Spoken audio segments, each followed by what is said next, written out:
So now you people have become absolutely khalis, means absolutely you have vacated yourself fully. The story of Radha and Krishna is very beautiful, where Radha said that why do you take this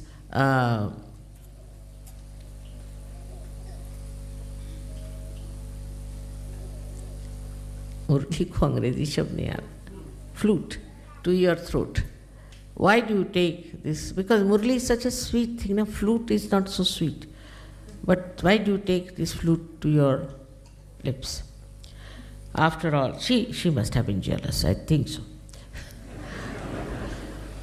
So it's a story, just a story. So he said, why not go and ask the flute? So flute, she went and asked, why Sri Krishna takes you to his lips all the time? So she said, I have become completely hollow. There's nothing in me. He puts me to his lips, and people say that I am playing the tune. It's he who is playing the tune. Where am I? I am not there. I am just enjoying the same tune which is passing through me. That is the expression. But then Radha told Sri Krishna, why don't you make the same way as the flute? So this is what you have to be, the flute. Means you have to be hollow within yourself. All these little things, which come into your life are not important. What is important is, have you become completely hollow? This is where I would say introspection will help. The one who makes the flute is also within you. So let there be a flute made out of you by yourself. This is the way you make yourself what you have to become. In Gita, Sri Krishna has said, Atmanne Atmane Shtushta. Means the spirit gets satisfied by itself. Isn't it very difficult thing to understand? How can the spirit be satisfied by itself? But now you can understand what Sri Krishna said, that your own spirit becomes satisfied with itself. Then it doesn't require any other satisfaction. You seek the comfort of your spirit, you seek the joy of your spirit, you seek the beauty of your spirit. You don't even seek, but it is in itself is filled with that joy of the spirit. And it only can be satisfied by itself. There are many people who say, I am not satisfied. You see, this I am not very much satisfied. It's not that I am satisfied. In the same way, the spirit can say, I am not satisfied. But the spirit can be satisfied with spirit only. It's like the reflection in the mirror. When you look at the mirror, you see there your own reflection. Now, if the mirror is not all right, I will say I am not satisfied with what reflection we are getting out of this mirror. So you'll change the mirror, you'll bring the better mirror, you'll try to get a better picture of yourself. In the same way, the spirit which is reflected within you wants to see its own image. And then what you do is you go on somehow or other changing, cleaning, making it all right through your meditation, so that your spirit is satisfied with the spirit. Sri Krishna wrote Gita in such an ambiguous manner because he was very clever. He knew human beings cannot take things straight, so tell them this way, so that they'll run around and then ultimately they'll come to truth. But truth is very simple. Truth is extremely simple. You don't have to go here and there, and you don't have to stand on your legs or feet all the time. You don't have to fight with anything. You don't have to take to some sort of an tapasya, abstinence, nothing. Only just you become like a flute. You become hollow. It's not difficult. It's not difficult at all for Sahaja-yogis because already the Kundalini has made you hollow. It's not difficult. But still, I find people deviate, their attention goes here and there. So many people have told me how their problems will solve without doing anything about it. I said, what did you do? No, mother, we just put it at your lotus feet. I said, really? Yes, that's all. Or we were just looking at the problem, what the problem is. We were standing outside and looking at the problem, and the problem got solved. Even the most difficult problems that you think can be solved very easily.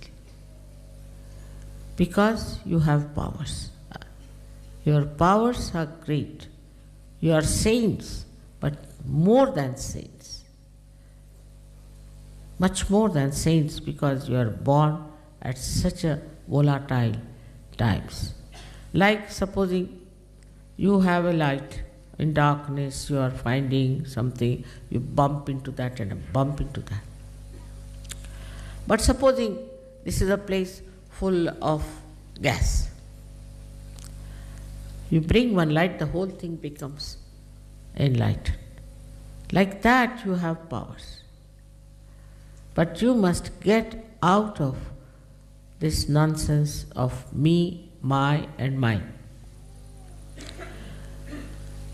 I don't know how to say you get out. It's not like a swimming pool that you jump into it and get out. It's not like that.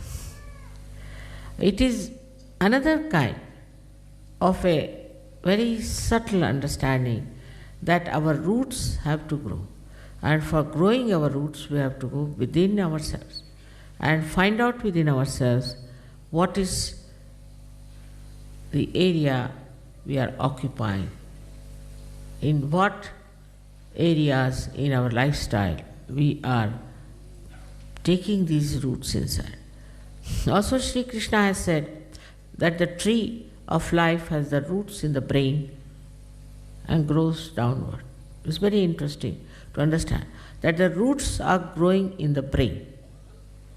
That means your own intellect is just covered with compassion. It's just being absolutely one with compassion.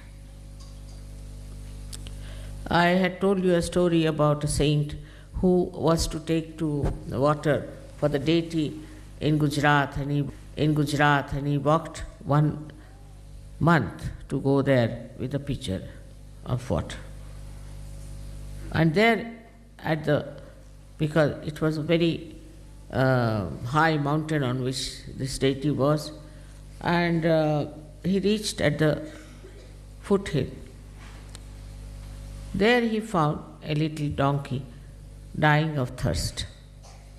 So he poured all the water for that donkey. So those who were with him, they asked, what are you doing? You brought it all the way, and why are you putting it for this donkey? He said, you don't know, the God has come all the way down just to meet me here. He doesn't want me to climb up. This kind of a absolutely simple understanding of another's feelings and another's problems. You can solve them. You can sort them out.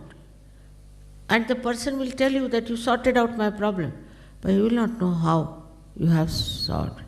Because this love is the power. This love can see things.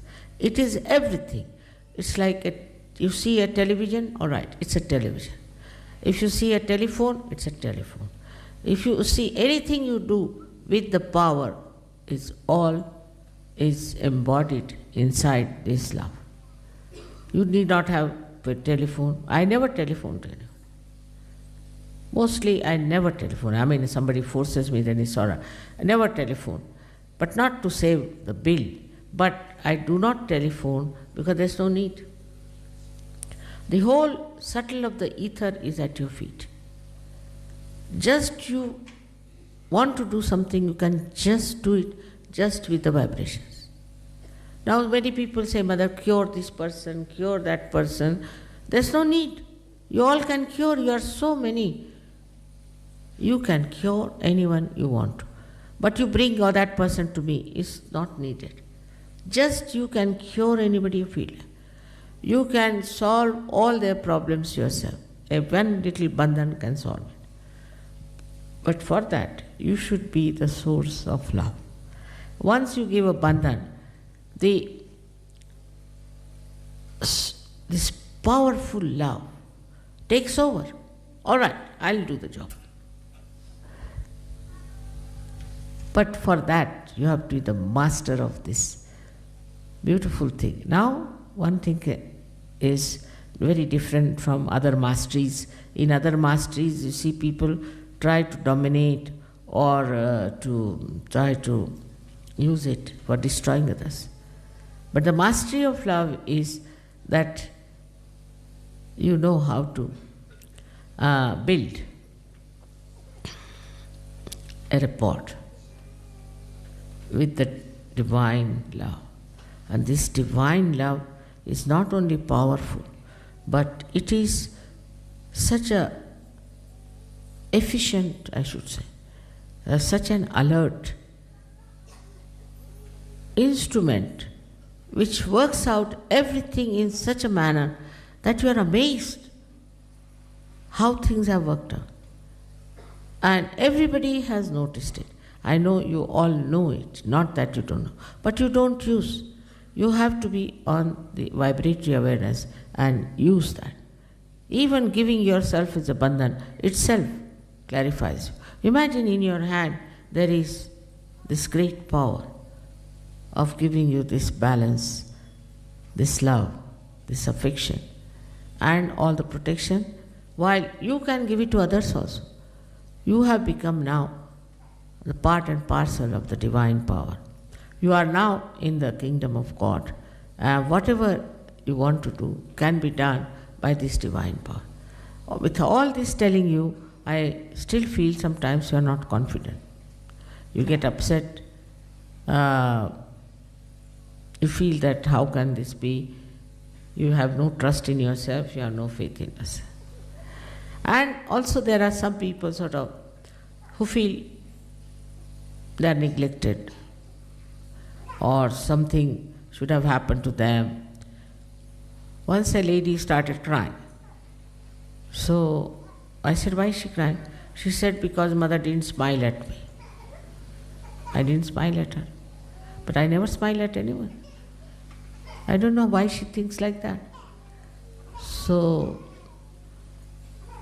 I asked her, why do you want me to smile at you? What's wrong with you? You are all right. Why should I smile at you? So, you see, also this kind of a feeling that comes up sometimes, that in Sahaja Yoga, Mother should all the time be only attached to you. She cannot get attached. It's a helpless condition I have.